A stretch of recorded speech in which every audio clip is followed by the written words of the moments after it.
उत्तर प्रदेश के गोरखपुर में मौजूद गोरखनाथ मंदिर।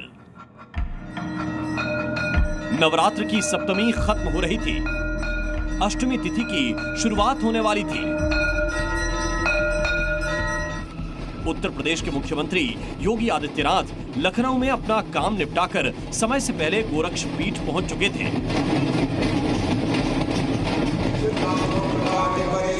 क्योंकि यहां पर उनको उस पूजा में शामिल होना था जिसे वो किसी भी कीमत पर छोड़ नहीं सकते। उनके आने से पहले यहां पर पुरोहितों ने पूरी तैयारी कर ली थी। हवन कुंड तैयार था। गोरक्षपीठ के सबसे विद्वान वेदपाठी ब्राह्मण एक विशेष कक्ष में मौजूद थे। मां की मूर्ति के सामने वो सभी पदार्थ रखे हुए थे जिनके जरिए ये विशेष अनुष्ठान किया जाना था। घड़ी की सुई रात 9 बजे के आसपास थी। वेदपाठी ब्राह्मणों ने दुर्गा सप्तशती के श्लोकों का उच्चारण शुरू किया। इसके बाद विशेष मंत्रों के साथ वो पूजा शुरू हो गई जो साल में सिर्फ एक बार होती है। और आज हम आपको इस अनुष्ठान के हर उस रहस्य के बारे में बताएंगे जिसकी वजह से योगी आदित्यनाथ चाहे कुछ भी हो जाए, इस खास तारीख पर गोरखनाथ धाम में मौजूद रहते हैं। ओम जयंती मंगला काली भद्रकाली कपालिनी दुर्गा समा शिवा धात्री स्वाहा सुधा नमस्तुते। ओम स्वाहा। जय मां कालरात्रि मित्रों, मैं योगी उमेशपुरी एक खास कार्यक्रम, एक विशेष कार्यक्रम गोरखपुर के अंदर जो गोरक्षपीठ है उसके अंदर प्रत्येक वर्ष होने वाली महानिशा पूजन, जिसको प्रत्येक वर्ष उत्तर प्रदेश के यशस्वी मुख्यमंत्री योगी आदित्यनाथ के द्वारा किया जाता है। हमारे मन में भी प्रश्न आता है और अनेक लाखों दर्शकों के मन में प्रश्न आता है, अर्थात ये महानिशा पूजन है क्या? आज हम उसी पे चर्चा करने वाले हैं। एक ऐसा अनुष्ठान जो मां कालरात्रि की कृपा का पात्र बनाता है। एक ऐसी तपस्या जिसे करने वाले साधक पर कोई विपत्ति आ ही नहीं सकती।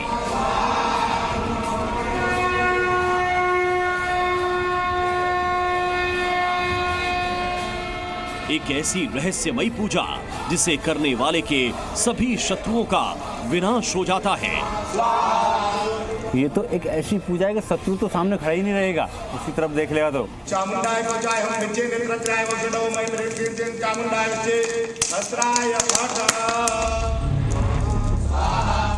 गोरक्ष पीठाधीश्वर और यूपी के मुख्यमंत्री योगी आदित्यनाथ की सभी बाधाओं को दूर करने वाली शक्तिशाली महानिशा पूजा संपन्न हो चुकी है। जो पुरोहित इस पूजा में योगी आदित्यनाथ के साथ मौजूद थे, उन्होंने इसका प्रयोजन भी बता दिया है।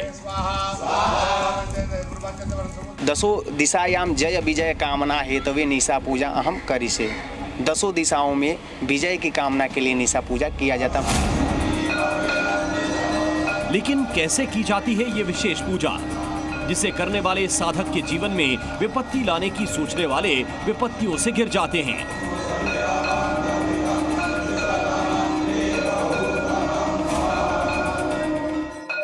भगवान गुरु गोरक्षनाथ ने मां कालरात्रि को सिद्ध किया और उसी परंपरा का, अगर कहें उसी परंपरा के मार्ग पर उत्तर प्रदेश के यशस्वी मुख्यमंत्री योगी आदित्यनाथ भी चल रहे हैं। मैं इसको कह सकता हूं ये गुरु परंपरा है। और इस महानिशा पूजा के अंदर अगर मां कालरात्रि की विधि विधान से पूजा की जाए तो निश्चित तौर पर मां कालरात्रि अपने भक्तों पर विशेष कृपा करती हैं। सप्तमी खत्म होने और अष्टमी की शुरुआत में रात्रि के खास प्रहर में ये विशेष पूजा की जाती है, जिसकी तैयारियां पुरोहित काफी पहले से शुरू कर देते हैं।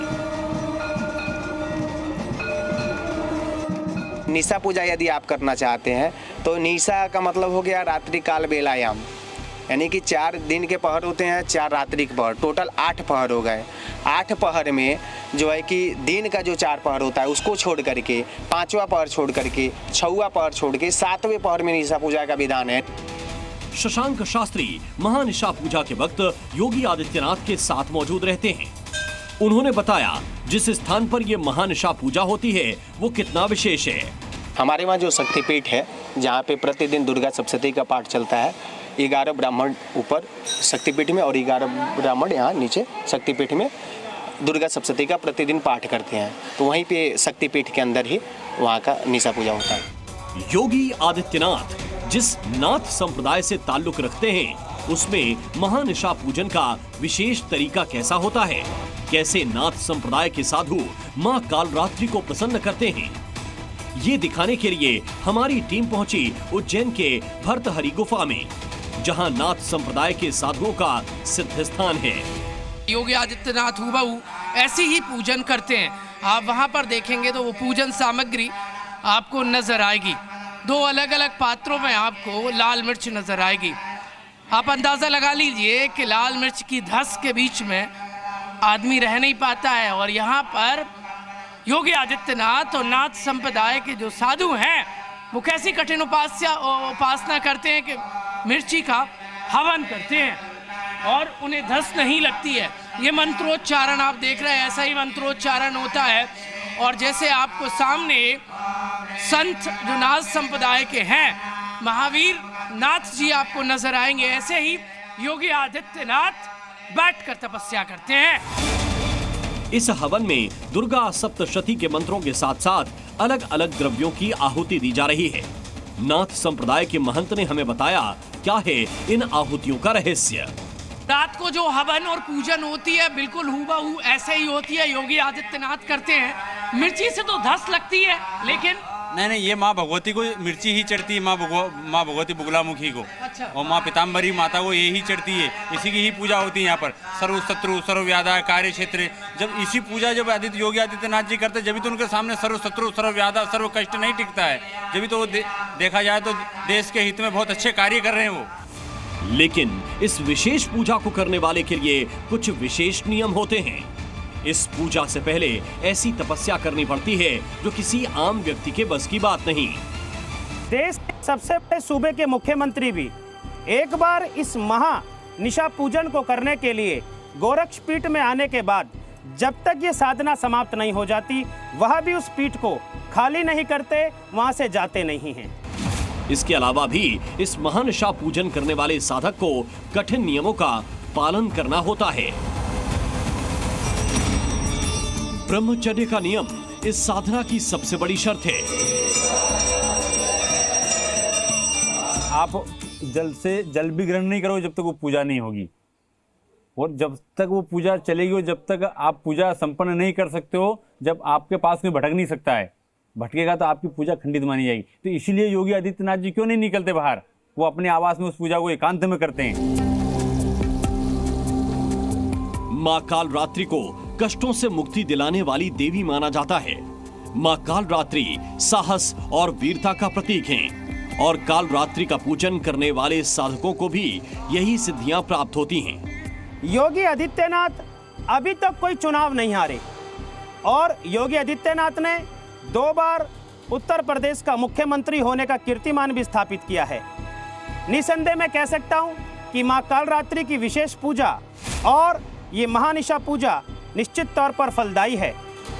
ये कठोर साधना है लेकिन योगी आदित्यनाथ प्रत्येक वर्ष इसको करते हैं। सबसे कम उम्र में सांसद बनने वाले योगी आदित्यनाथ 5 बार लगातार सांसद रहे, फिर विधायक बने। उत्तर प्रदेश जैसे राज्य में 2 बार लगातार मुख्यमंत्री हैं। ये सफलता बहुत कुछ बयां करती है। वो भी आज तक वो तो हारे नहीं, पर किसी को भी नहीं हारने दिया उन्होंने। भाई शत्रु तो अनेक प्रकार के होंगे और शत्रु उनके कई हैं उनके, पर शत्रु ने उनका क्या बिगाड़ा, शत्रु ही उनका ढेर हो गया। साधु संत की एक एनर्जी, एक ताकत है उनमें और एक कर्मकांड की एनर्जी है। तुम लोगों के पास तो एक कोई परिवार के लोग रहेगा, एक ही प्रकार की उसके पास शक्ति रहेगी, उनके पास अनेक प्रकार की शक्ति है। देश के सबसे बड़े सूबे के मुख्यमंत्री योगी आदित्यनाथ जिस प्रकार से इस पीठ पर बैठे हुए हैं और राज्य का शासन चला रहे हैं, हम सबको समझना पड़ेगा कि योगी आदित्यनाथ नाथ संप्रदाय की उस परंपरा से निकलकर आए हैं जिसमें बड़े बड़े संत महापुरुष रहे और गुरु गोरक्षनाथ के भी गुरु मच्छिंद्रनाथ रहे। उस मार्ग पर योगी आदित्यनाथ चल रहे हैं जिस परंपरा पे चलने वाले सन्यासियों को और इनके संस्थापकों को, गुरुओं को शिव का अवतार भी कहा गया है। योगी आदित्यनाथ जिस नाथ संप्रदाय से आते हैं उसकी कहानी युगों पुरानी बताई जाती है, जिसमें ऐसे ऐसे गुरु हुए जिनके चमत्कारों और शक्तियों की कथा आज भी कही और सुनी जाती है।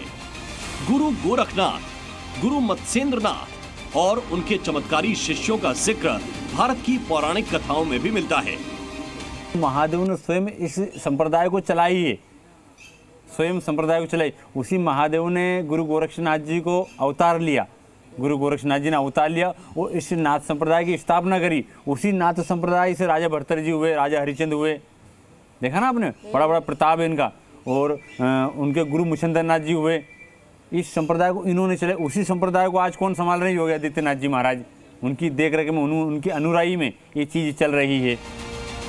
लेकिन अब हम आपको लेकर चलेंगे उस स्थान पर जहां योगी आदित्यनाथ भी तपस्या कर चुके हैं और यहीं पर जाकर आपको मालूम चलेगा कि नाथ संप्रदाय का साधु बनने की प्रक्रिया कितनी कठिन होती है।